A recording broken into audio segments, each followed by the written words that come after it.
If you had told me 6 years ago that I'd fall in love with a man who couldn't hear a single word I said, I would have laughed.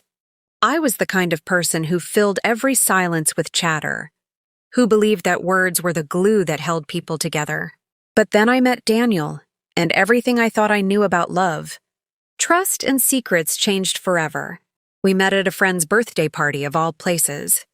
The music was loud, the lights were low, and I was standing awkwardly by the snack table trying to look busy. That's when I noticed him, tall, dark-haired, with a gentle smile and eyes that seemed to see right through the noise. He was watching the room, not participating, just quietly observing. When our eyes met, he smiled and nodded, and I felt something shift inside me. Later, I learned that Daniel was deaf. He'd lost his hearing as a child, a fever that left him in silence before he'd even started school. He communicated with a notepad and pen, his handwriting neat and careful. I remember the first thing he wrote to me. "You look like you have a story to tell."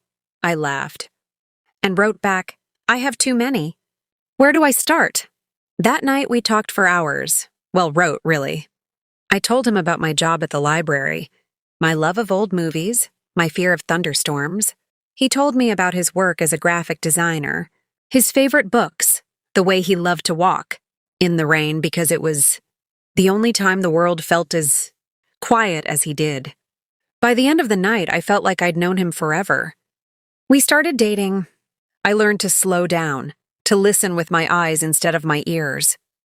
I bought a book on sign language and practiced every night, fingers stumbling over the alphabet, trying to remember the difference between love and live. Daniel was patient, correcting me with a smile, his hands moving gracefully through the air. We built our own language, a mix of signs, notes, and shared glances. I told him things I'd never told anyone else, secrets I'd kept buried for years. He listened always, even when I didn't have the words. After a year, we moved in together. Our apartment was small but cozy, filled with plants and books and the quiet hum of our routines.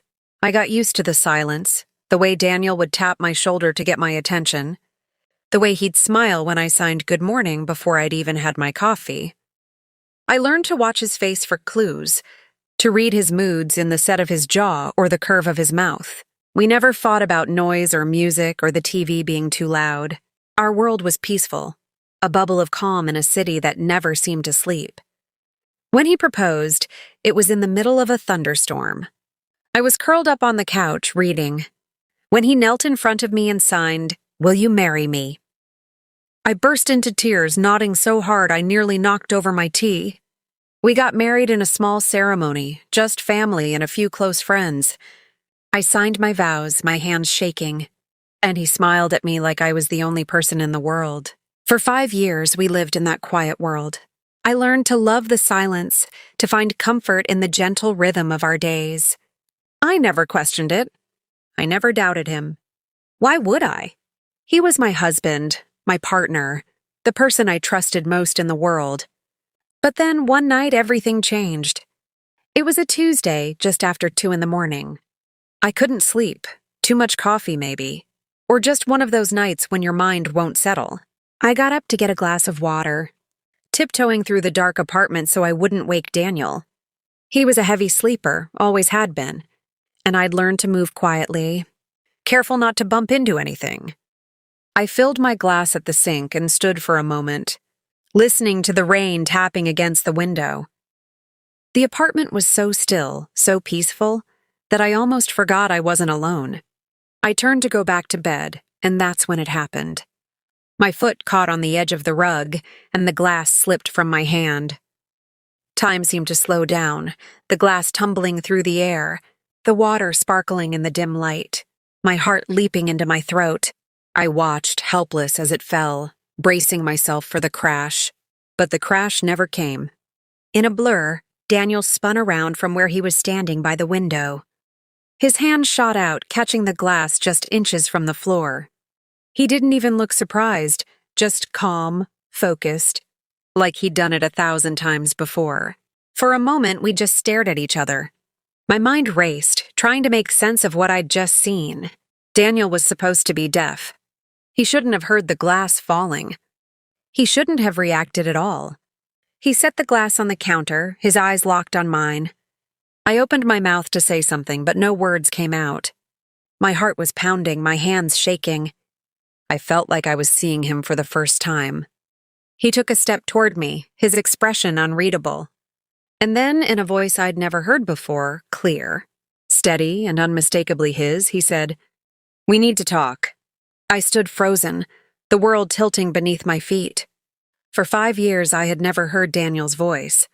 Not a whisper, not a laugh, not even a sigh in his sleep. I'd imagined it sometimes. Wondered if it was deep or soft. If he'd ever sung as a child.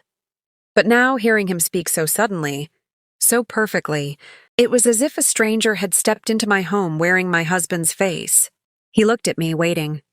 I tried to find my voice, but all I could manage was a shaky, "Daniel?"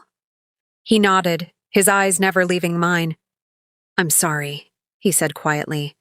"I didn't want you to find out like this." I stared at him, my mind racing. You can hear?" The words felt ridiculous, impossible, but there was no other explanation. He had caught the glass before it hit the floor. He had spoken to me. He had heard me. He nodded again, slower this time. "Yes, I can hear." I always could. The room spun. I gripped the edge of the counter, trying to steady myself. "Why?" I whispered. "Why would you pretend all these years?" Daniel ran a hand through his hair, looking suddenly older, tired. "It's not what you think. Please let me explain." I wanted to scream, to demand answers, but something in his face stopped me. I nodded, swallowing hard. He took a deep breath. When I was a kid, I really did lose my hearing. For almost 2 years, I lived in silence. My parents tried everything. Doctors, specialists, therapies. Nothing worked. Then one day, it just came back. No explanation. But by then, I'd learned something about people. When they think you can't hear them, they show you who they really are. He paused, searching my face for understanding. "I didn't mean to lie to you. When we met, I was tired. Tired of noise, tired of pretending to be someone I wasn't. I just wanted peace. And with you, I found it. You never treated me like I was broken. You learned my language. You told me your secrets. You trusted me." I felt tears prick my eyes, anger and confusion warring inside me. "But you let me believe. You let me learn sign language. You let me tell you everything. You let me think—" My voice broke. Daniel stepped closer, his voice gentle. "I loved you. I still do. I thought if I told you the truth, you'd leave. Or worse, you'd stop being yourself around me. I didn't want to lose what we had." I shook my head, trying to process it all. "So all this time you've been— What? Watching me? Listening to me? Recording everything I said?" He hesitated, and for the first time, I saw fear in his eyes. "Not at first. But after we got married, I started keeping a journal. I wanted to remember everything. Your stories, your dreams, the way you looked at me when you thought I wasn't paying attention. I never meant to hurt you." I pulled away, my mind spinning. "But you did. You lied to me, Daniel. For 5 years." He nodded, shame written across his face. "I know. And I'm sorry, I didn't know how to stop. Every day that passed, it got harder to tell you the truth." I turned away, staring out the window at the rain. My whole life felt like it had been turned upside down. Every memory, every conversation, every secret I'd whispered in the dark. Had he heard it all? Had he judged me, pitied me, laughed at me behind my back? Daniel's voice broke through my thoughts, soft and pleading. "Please, let me show you something."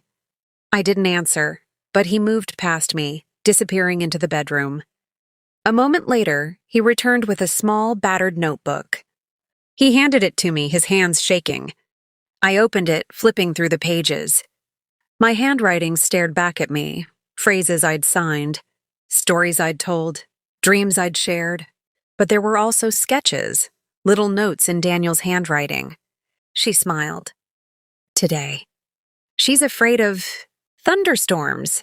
She loves old movies. It was a record of our life together.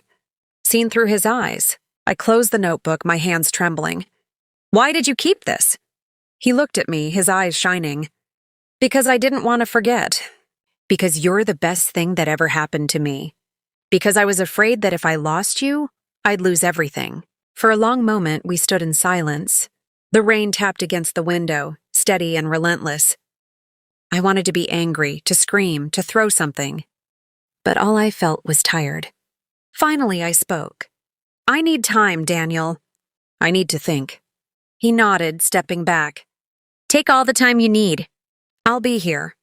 I walked into the bedroom, closing the door behind me. I sat on the edge of the bed, the notebook in my lap, and let the tears come. I cried for the years I'd spent in silence, for the trust that had been broken, for the love that suddenly felt so fragile. But even as I cried, I couldn't help but wonder, what else didn't I know about the man I'd married? What other secrets was he hiding? And if he could lie about this, what else was possible? The next morning, the world felt different. I woke up to sunlight streaming through the curtains, the apartment eerily quiet. Daniel was already awake, sitting at the kitchen table with a mug of coffee, staring out the window. For a moment, I watched him, trying to see the man I thought I knew. He looked the same gentle eyes, same careful hands. But now every gesture felt like a question. Was he listening? Was he pretending? Was he waiting for me to speak first? I sat down across from him, the notebook still clutched in my hands. He looked up, searching my face for a sign. I took a deep breath, my voice barely above a whisper. I don't know how to do this, Daniel. I don't know how to trust you again. He nodded, his voice quiet. I understand. I'll answer anything you want. No more secrets. I wanted to believe him. I wanted to go back to the way things were, to the comfort of our silent world. But I couldn't ignore the ache in my chest, the sense that something fundamental had shifted between us. I opened the notebook, flipping to a random page. Did you ever record anything bad? Anything you used against me? He shook his head, his eyes earnest. Never. I only wrote about things that mattered to us. Things I wanted to remember. I never used your secrets against you. I never would. I studied his face, searching for any sign of a lie. But all I saw was regret, and maybe a little hope.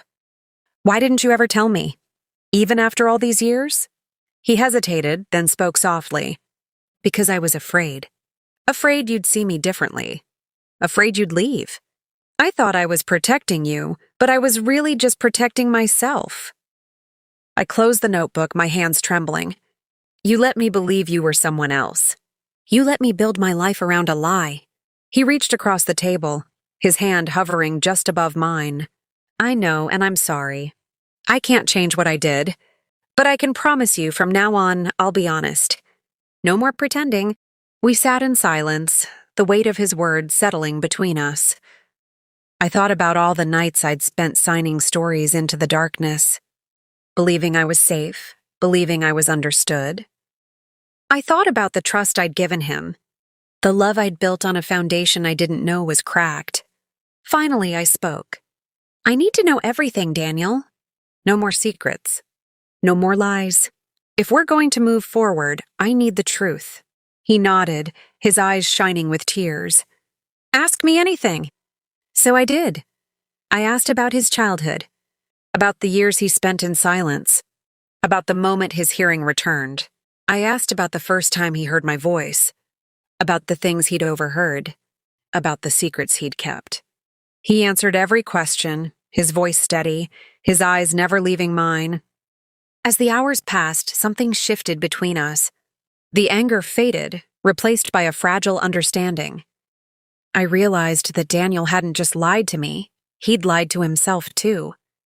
He'd built walls to protect himself from a world that had hurt him, and in doing so, he'd shut me out. But now, for the first time those walls were coming down. That night, as we sat together on the couch, Daniel reached for my hand. I know I don't deserve your forgiveness, he said quietly, but I hope someday you'll find a way to trust me again. I looked at him, really looked at him, and saw not just the man who had lied, but the man who had loved me in his own broken way. I didn't have all the answers.